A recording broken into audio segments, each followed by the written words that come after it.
Hi everyone, I am Dr. Suma Bhargavi, Consultant Radiologist, KC Diagnostics, Karimnagar.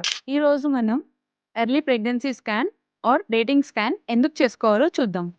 Pregnancy ప్రారంభ దశలోనే నిర్ధారించుకోవడానికి pregnancy గర్భాశయంలో ఉందా లేదంటే ఎక్టోపిక్ ప్రెగ్నెన్సీ ఉందా అని తెలుసుకోవడానికి, అంటే ట్యూబ్స్లో కానీ అండాశయంలో కానీ గర్భాశయం బయట ఎక్కడైనా ప్రెగ్నెన్సీ తెలుసుకోవచ్చు. ఇర్రెగ్యులర్ పీరియడ్స్ ఉన్న వాళ్ళకి కూడా యాక్యురేట్ డెలివరీ డేట్ వస్తుంది, బేబీ హార్ట్ బీట్ తెలుస్తుంది, గర్భాశయంలో గడ్డలు అండాశయంలో సిస్టులు ఉన్నాయో తెలుసుకోవచ్చు. ప్రెగ్నెన్సీ ట్విన్స్ ప్రెగ్నెన్సీయా, ట్రిప్లెట్సా, మల్టిపుల్ ప్రెగ్నెన్సీ ఏమన్నా ఉందా అని కూడా తెలుసుకోవచ్చు.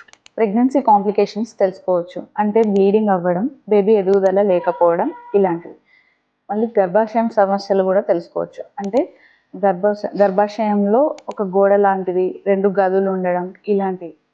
కొన్ని సందర్భాల్లో ఈ విషయాలన్నీ మనకి కడుపు పైనుంచి చేస్తున్న స్కాన్లో అర్థం కాకపోవచ్చు, అంటే మీరు ఎర్లీగా వచ్చినప్పుడు.